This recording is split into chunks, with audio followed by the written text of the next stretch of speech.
Asthma is pervasive throughout Baltimore City, especially among our children. It greatly affects thousands every year and is considered to be a major public health concern for this city. Morbidity and mortality rates of asthma in Baltimore City are disproportionately higher in comparison with the rest of the state. Where only 9% of children nationwide have been diagnosed with asthma, 20% of children in Baltimore City suffer from asthma. Baltimore has some of the highest hospitalization rates for asthma attacks across the nation, with Baltimore City's children having 2 times higher hospital rates than any other area of Maryland. Many of these hospitalizations can be prevented with proper management and education of asthma, which we will delve into later in this video.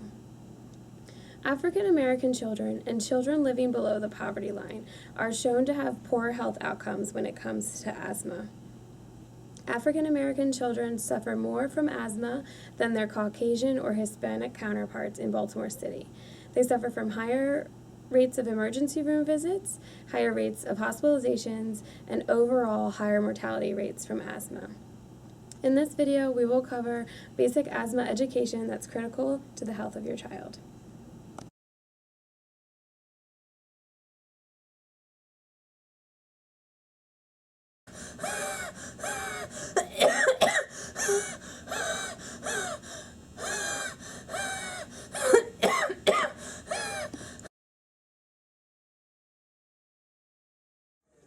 Okay, Helen, it looks like on the symptoms that you're having the wheezing, shortness of breath, trouble giving oxygen, and the coughing. Looks like you're having an asthma attack based on your history. Mom, has this happened before?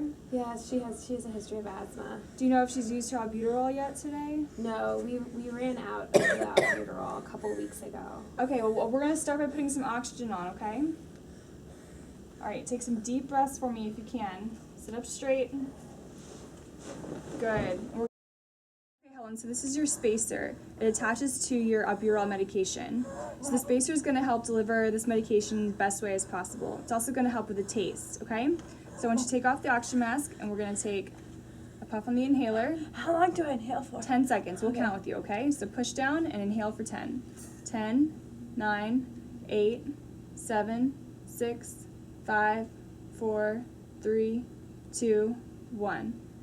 Good. Good job. So the longer you hold it in, that medication is going to work to open up your airways, okay? And this is your emergency albuterol. Okay. Hey, Helen, how are you feeling? You look a lot better. Feel a lot better. Yeah? Are you breathing a lot easier? Yeah, definitely. Good. Did that medication work? Yeah, I feel like I can actually take a deep breath. Good. Okay, well, let's talk about the medication that helped you with that. It was the albuterol. Do you remember using it? Mm-hmm. Okay, so this is your emergency medication. Okay. You want to carry this around with you at all times. Okay.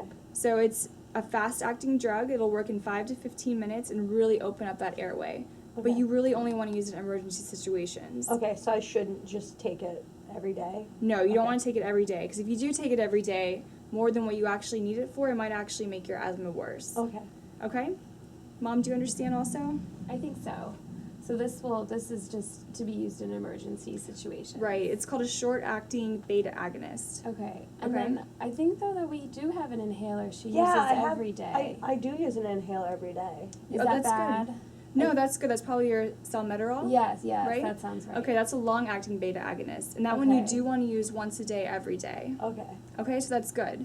But the albuterol, just only in emergencies, when you're having that asthma attack. So Okay. what's the difference between the emergency and just the long acting? Just that it acts longer throughout the day? Right. Okay. That's going to be your maintenance drug, is that Okay. salmeterol. And this one's only for emergencies. Okay. Okay? And do you remember talking about the spacer before?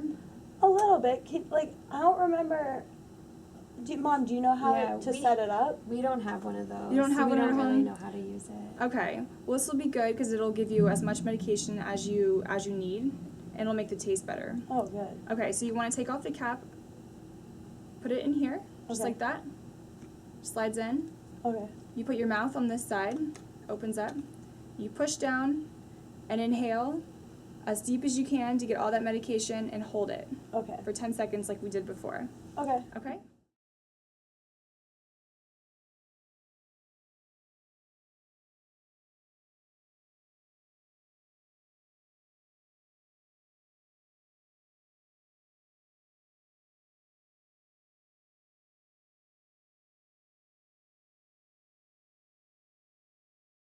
Before you guys head home today, can you tell me a little bit about what you learned in terms of how you can prevent this asthma attack from occurring again?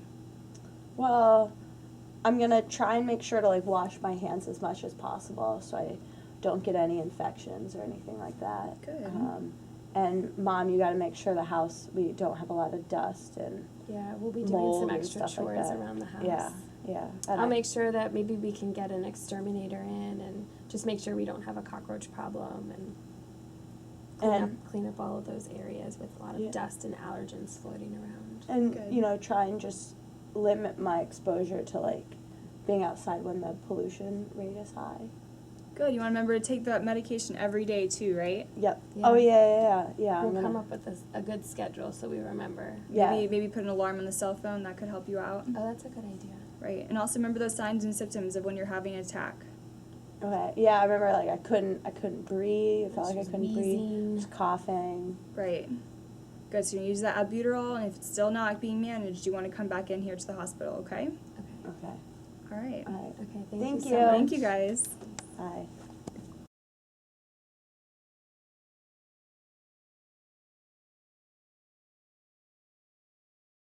Alright, some of the risk factors for childhood asthma include presence of allergies, and these can be food or environmental allergies, a family history of allergies, and a family history of asthma, frequent respiratory infections, chronic runny noses, inflamed sinuses, severe lower respiratory infections like pneumonia and heartburn.